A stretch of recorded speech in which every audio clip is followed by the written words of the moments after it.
another awkward Republican fight going on right now. So there was a big battle in the RNC. You had Ronna McDaniel versus Harmeet Dillon versus Mike Lindell, the psycho MyPillow guy. Now, at the last minute, Mike Lindell and Harmeet Dillon got together and said, let's be a unity ticket and let's both try to take down Ronna McDaniel. It was their only hope. It was a Hail Mary pass at the end. They tried it. However, Ronna McDaniel still hung on and won. One of the reasons why she won is Big Daddy Trump, our big wet boy, steps in and, gives her his blessing. And that means there's probably some sort of a fundraising agreement that's continuing between the RNC and Trump, which is why he's supporting the status quo. He's supporting the establishment. Well, Steve Bannon likes to fancy himself an outsider, likes to fancy himself a crusading populist for change. And so he wanted change over at the RNC. And Daddy Trump came in and said, not so fast. So now Steve Bannon, a little bit butthurt by his boy, he goes on his show. Now, it looks to me like he's not going to take a shot at Trump here, but he is going to say some interesting things about the RNC. So let's listen. Okay, over the weekend we were up on Getter watching the with everything with President Trump, and we also had the great Carrie Lake, Ben Bergquam, all of it. Also, want to make sure the audience don't. I expressed them a little bit on John Fredericks today. There's a lot to talk about the RNC, so just take. I understand you guys are still worked up.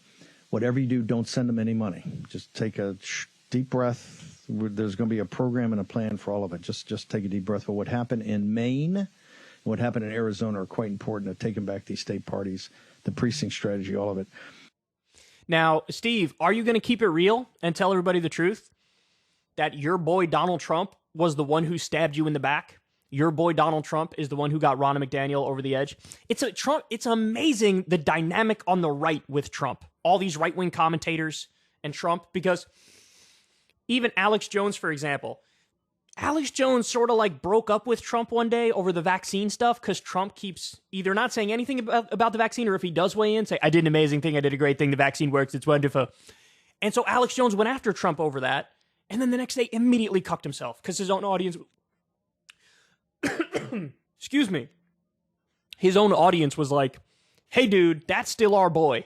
You may disagree with him on this, but that's our boy, and we love him. And so Alex Jones immediately cucked himself at the altar of Trump and was like, yes, sir. Yes, sir. No, you're still my big daddy. I love you very much, sir. So will Steve Bannon grow a pair and go after Trump here too? And say, hey, I was crusading against this Ronna McDaniel lady. I was crusading against the RNC, and then Trump comes in and props them up. Are they going to do it? My guess is they ain't going to do it. They ain't going to do it. Now, the strongest thing he can muster there was, hey, don't give them money. Just don't give them money. I don't trust them. Don't give them money.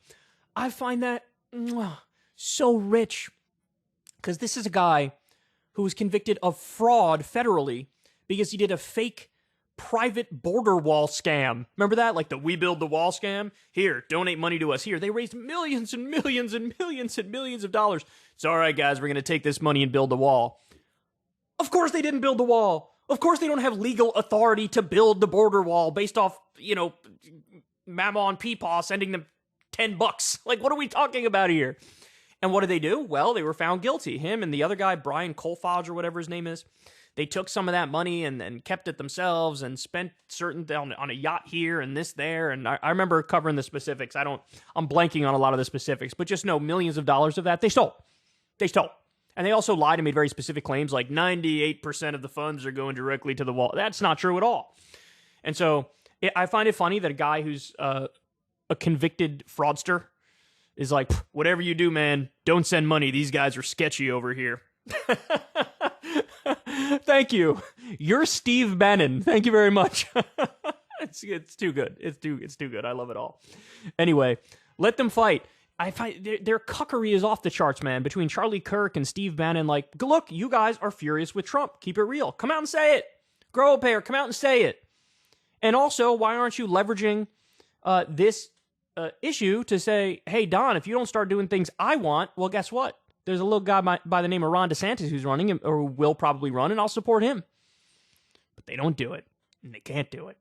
Because look, with these guys, I think it comes down to audience capture. I think they're scared if they go after Trump, what percentage of their audience is going to say, screw you, we're with Trump, who are you? So, anyway, we shall see, but yummy in my tummy, let him fight. I love the 17 different factions that are now breaking off that are eventually going to be warring with each other pretty hard. If you want to see me and Crystal Ball interview legends like Noam Chomsky, Cornel West, and more, subscribe to Crystal Kyle and Friends on Substack. $5 a month gets you the video version a day early.